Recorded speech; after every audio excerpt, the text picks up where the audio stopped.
Qu'est-ce qui définit une vie réussie ? Pour certains, c'est le fait d'adhérer à un certain nombre de règles sociales, politiques ou religieuses. Pour d'autres, c'est ce qu'on a obtenu qui montre qu'on a réussi, notre argent, notre pouvoir, nos possessions matérielles, notre statut social, etc.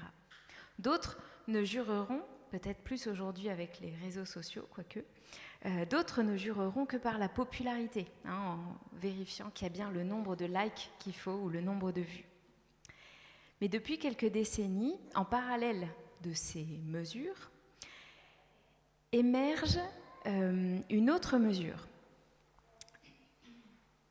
Devant les errances politiques et religieuses, qui montrent un petit peu l'échec de certaines règles, devant la vanité du consumérisme, c'est pas parce qu'on a qu'on est heureux, et devant l'instabilité de la popularité, vous savez mieux que moi qu'il y a des starlettes qui ne durent qu'un jour, la mesure qui tend à s'imposer aujourd'hui pour qualifier une vie de vraiment réussie, c'est l'expression de soi, le développement personnel, l'épanouissement personnel.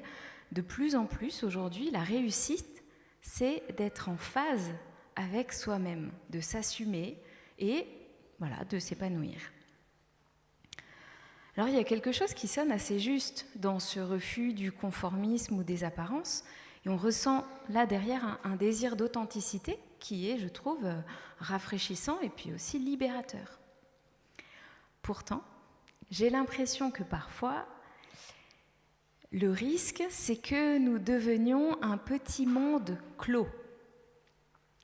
Notre source est en nous, notre but est en nous, notre moyen d'expression, c'est nous. Donc de nous, à nous, par nous. Je deviens mon propre champ d'accomplissement. Alors c'est libérateur, mais poussé à l'extrême, ça peut devenir, et ça devient parfois, étroit et très stérile. Alors bien sûr, dans la Bible, on aborde la question du bonheur et de la vie réussie. Et j'aimerais simplement avec vous aborder un des textes qui parle de ce sujet, le psaume 1. Alors c'est un psaume un peu particulier par rapport aux autres parce que la plupart des psaumes sont des prières ou des chants, des méditations et qui sont dirigés vers Dieu. Là, le psaume 1, c'est un psaume qui est pour nous, pour le lecteur. C'est un genre de petit poème de sagesse qui a été composé pour introduire tout le livre des psaumes, tout ce livre de spiritualité si riche et foisonnant. Donc je vous invite à suivre la lecture du psaume 1. Heureux l'homme qui ne marche pas selon les conseils des méchants, qui ne va pas se tenir sur le chemin des pécheurs et qui ne s'assied pas dans la compagnie des moqueurs. Toute sa joie, il la met dans la loi de l'Éternel, qu'il médite jour et nuit. Il prospère comme un arbre implanté près d'un cours d'eau. Il donne toujours son fruit lorsqu'en revient la saison. Son feuillage est toujours vert. Tout ce qu'il fait réussit. Tel n'est pas le cas des méchants. Ils sont pareils à la paille éparpillée par le vent. Aussi, lors du jugement, ils ne subsisteront pas, et nul pécheur ne se maintiendra parmi la communauté des justes. Car l'Éternel prend en compte la voie suivie par les justes, mais le sentier des méchants mène à la ruine.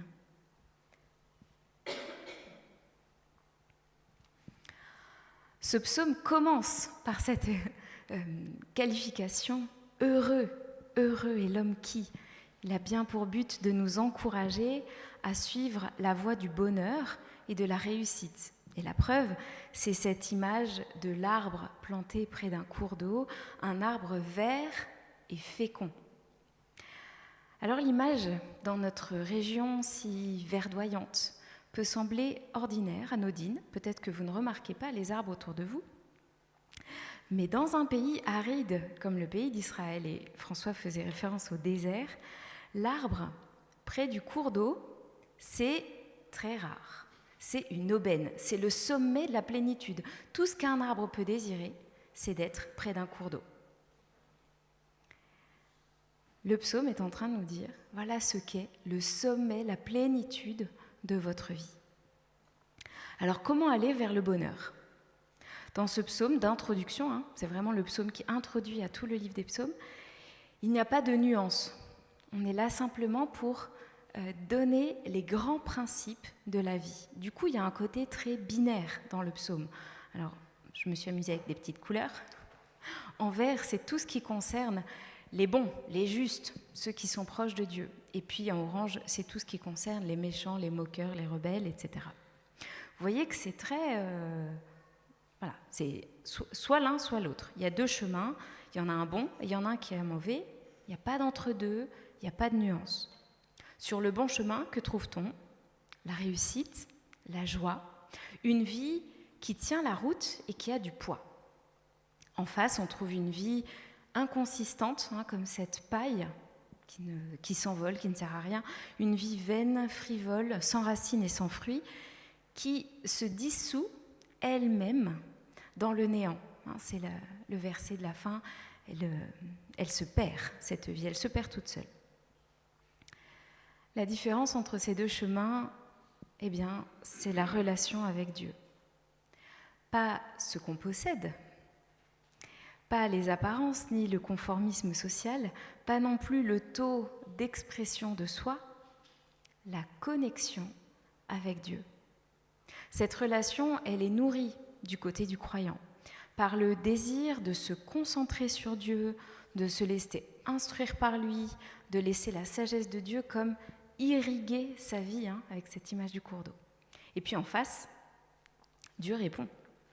Il répond en reconnaissant et en soutenant le chemin du croyant. Il donne du relief à sa vie, lui donne du sens, du poids, une orientation. C'est la relation avec Dieu qui fait la différence entre le bon et le mauvais chemin. C'est la relation avec Dieu qui fait qu'on est sur le chemin des justes ou sur l'autre. Et en fait, c'est la relation avec Dieu qui fait qu'on reçoit le titre de juste. La justice ne vient pas de nous-mêmes, elle vient toujours de Dieu. Elle se reçoit dans la mesure où Dieu nous irrigue et nous conduit.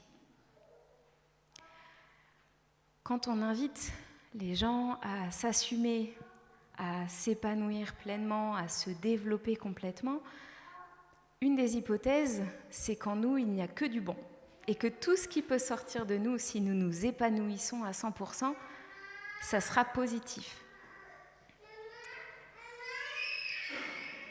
L'approche biblique, c'est de dire que les problèmes et les injustices du monde ne viennent pas que de l'extérieur. Le problème, c'est pas juste les autres. Et je dirais, pour dire autrement la citation de Jean-Paul Sartre, que l'enfer commence dans notre cœur. Même en nous, d'abord en nous, il y a quelque chose qui ne tourne pas rond. Bien sûr, nous sommes imparfaits, nous sommes aussi limités, mais il n'y a pas que ça. Il y a quelque chose en nous qui est comme tordu, vous voyez, décalé. Nous faisons le mal que nous ne voulons pas faire, ce que nous savons inutile et destructeur, et nous ne faisons pas le bien que nous voudrions faire. Si nous sommes honnêtes et qu'on se demande vraiment ce qui se passerait si chacun de nous exprimait et assumait toutes ses pensées et ses moindres désirs, je pense qu'on ne pourrait pas être ensemble, en fait, là, dans cette pièce. Au-delà du fait que nous ignorons souvent la vision d'ensemble, nous n'avons qu'une vision partielle des choses. Souvent, nous ignorons aussi les conséquences de nos choix. Vous le connaissez, l'enfer est pavé de bonnes intentions, autre petit proverbe. Au-delà de tout ça, il faut bien admettre que tout ce qu'il y a dans notre cœur est loin d'être complètement innocent et complètement pur. Il y a des belles choses, mais il y a aussi des choses que nous n'aimerions pas assumer.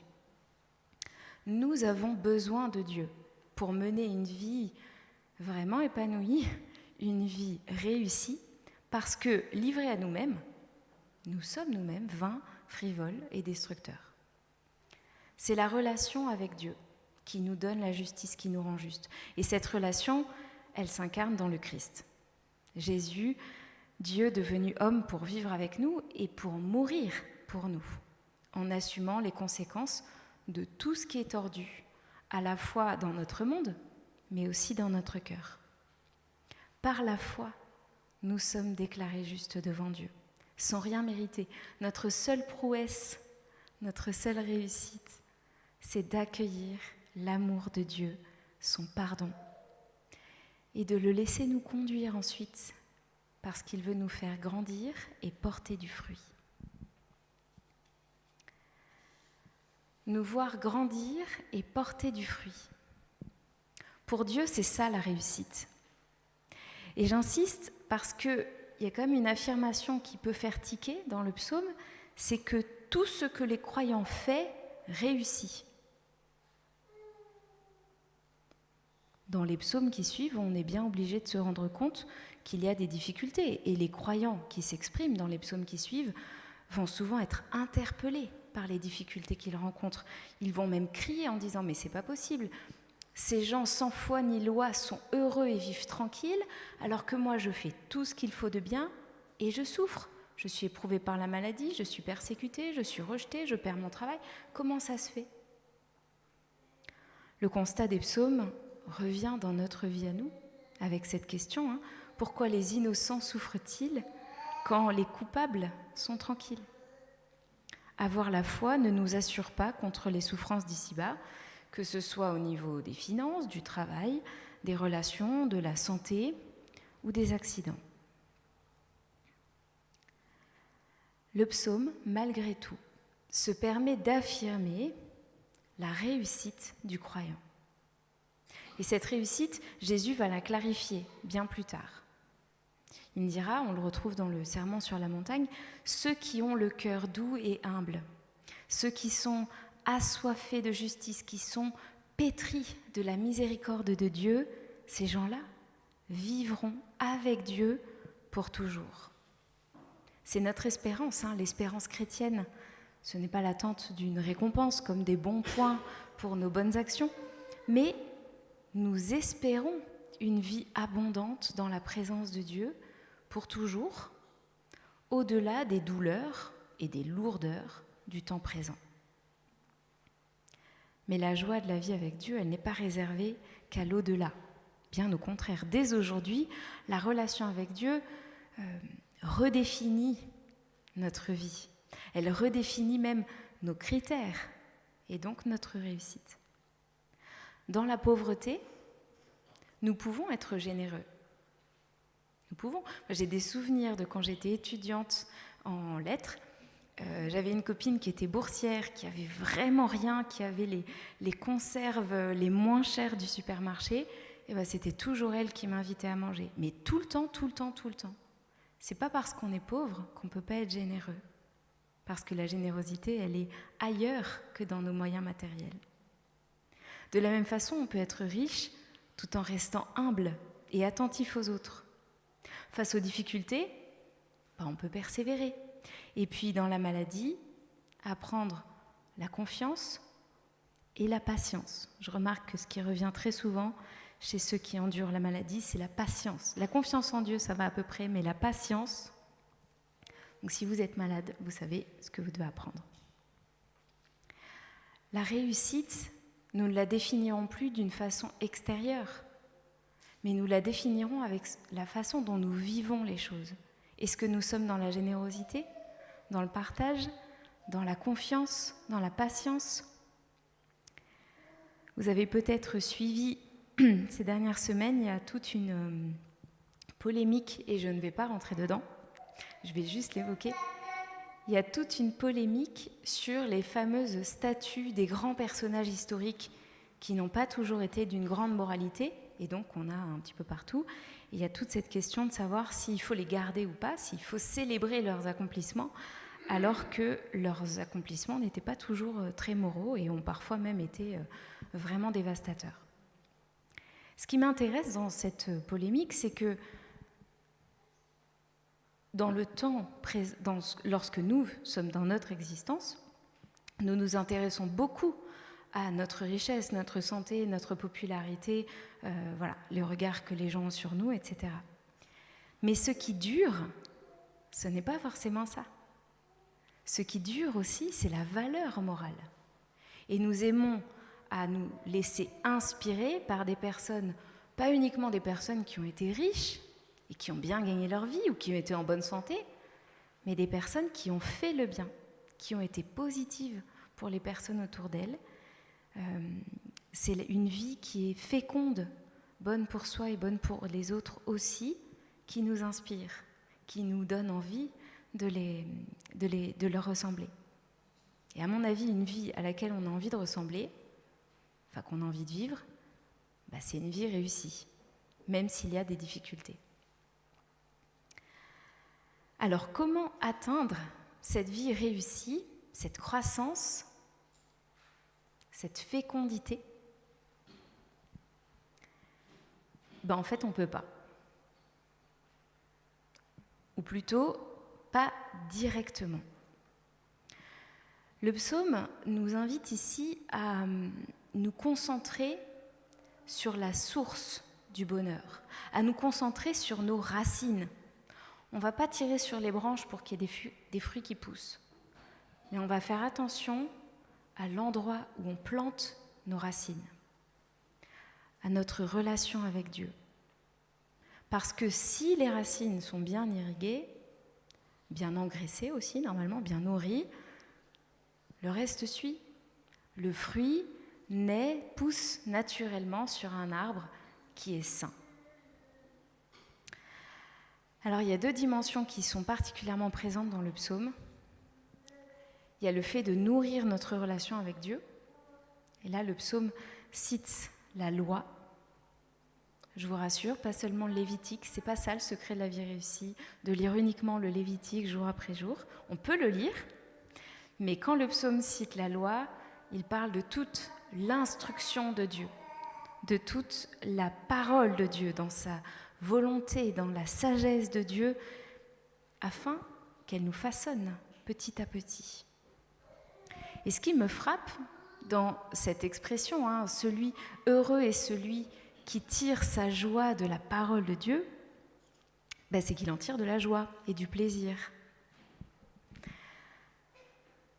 Est-ce que quand vous pensez à faire quelque chose qui vous rend joyeux et qui vous gratifie, est-ce que vous pensez tout de suite à lire la Bible ?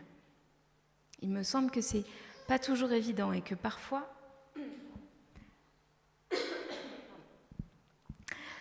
la gratification n'est pas immédiate. Il faut un petit peu se forcer pour aller vers Dieu. Et pourtant, parce que Dieu est la personne la plus extraordinaire qui soit, lorsque nous faisons l'effort et que nous prenons le temps d'aller le contempler, d'aller méditer sur lui, de passer du temps avec lui aussi dans la prière, dans la louange ou simplement dans le silence, nous recevons sa joie. Il nous conduit dans sa joie. Donc nourrir notre relation avec Dieu et puis choisir la cohérence. La cohérence, c'est agir en accord avec nos valeurs, mais c'est aussi renoncer à tout ce qui peut nous détourner de Dieu. Et ça peut être désagréable ou douloureux, mais c'est nécessaire, comme pour un arbuste, donc il faut couper les branches mortes afin que l'arbuste porte davantage de fruits. Le psaume commence comme ça en fait, au verset 1, il met l'accent sur le refus d'un certain style de vie. Heureux est l'homme qui refuse, qui s'écarte, qui ne se tient pas avec les pécheurs, les moqueurs, les rebelles, etc. Il n'y a pas de demi-mesure dans la vie chrétienne. Dieu nous appelle à être déterminés pour le suivre à 100%. Alors je ne crois pas que dans ce verset, l'enjeu ici, ce soit vraiment les fréquentations. Qui est assis à côté de vous, à côté de qui vous marchez, qui vous côtoyez. Il me semble que c'est davantage la question du choix de ce qui nous influence. Quand on regarde Jésus n'était pas qu'avec des personnes extraordinaires. Bien au contraire, il était souvent avec des gens ordinaires et puis des gens même de mauvaise réputation. Pourtant, il était intègre. Il restait pur et droit dans sa détermination, dans son caractère. Du coup, je me dis que la question centrale, c'est vraiment pas avec qui on est, mais ce qui nous influence. Et ça dépasse seulement le cercle unique de nos relations. Ça concerne aussi ce que nous regardons sur Internet ou à la télé, ce que nous lisons, ce que nous écoutons, les idées auxquelles nous donnons du crédit. Qu'est-ce qui nous influence ? Et de se poser la question, est-ce que ces influences entravent ma vie avec Dieu ? Si c'est le cas, eh bien peut-être qu'il faudra prendre de la distance.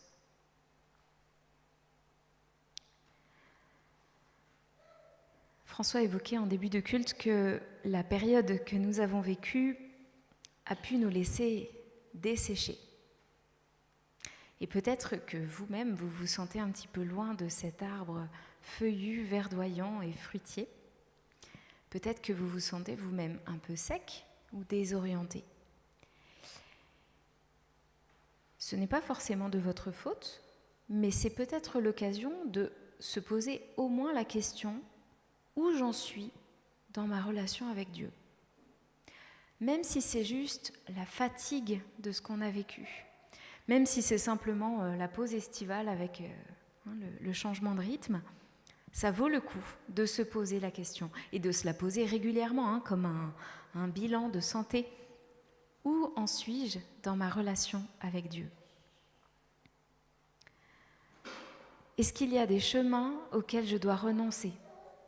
Des chemins extérieurs, pratiques, des fréquentations, ou des chemins intérieurs, des chemins d'amertume, de colère, de jugement, d'orgueil. Est-ce qu'il y a des chemins auxquels je dois renoncer ? Et puis, en face, comment puis-je nourrir ma relation avec Dieu ? Comment puis-je vraiment plonger mes racines dans le fleuve de Dieu ? Prier et lire sa Bible, c'est la base, et pourtant ce n'est pas toujours évident, surtout sur le long terme. Ce qui nous a nourris à une époque, peut-être peut sembler un petit peu vide à une autre. Alors ça peut être bon dans ces cas-là de se poser la question, qu'est-ce qui pourrait renouveler ma façon de faire ? Pour certains, ça sera changer de traduction, trouver un plan de lecture, un programme de prière, se mettre en binôme pour changer. Les pratiques sont toujours les mêmes, mais on peut les vivre différemment. Et puis ces pratiques, elles ne sont pas uniquement individuelles, François en parlait. Dieu nous parle, il nous nourrit, pas seulement dans le secret de notre relation avec lui, mais aussi, et parfois surtout, dans la communauté, à travers l'autre, à travers son témoignage, son soutien, son écoute, sa prière, mais aussi à travers ses conseils et sa vision des choses. À travers toutes ces pratiques, nous prenons conscience que Dieu est disponible, que l'eau est là et que nous n'avons qu'à nous approcher et demander. Dieu nous sauve pour une vie joyeuse, une vie féconde, bonne pour nous, mais aussi pour les autres, dès aujourd'hui. Et dans notre vie, Dieu nous donne tant de choses, tant de bénédictions. Il est là avec son esprit. Mais nous avons aussi notre part. Nous avons ce choix à faire de plonger régulièrement nos racines en lui et d'accepter de couper les branches mortes. La bénédiction de Dieu, elle ne passe pas par notre efficacité ou par nos mérites, bien sûr, mais elle découle quand même en partie de notre détermination à vivre auprès de lui, à le suivre. Alors que le Saint-Esprit de Dieu vous fortifie sur votre chemin, dans votre détermination à le suivre, et qu'il vous bénisse. Amen.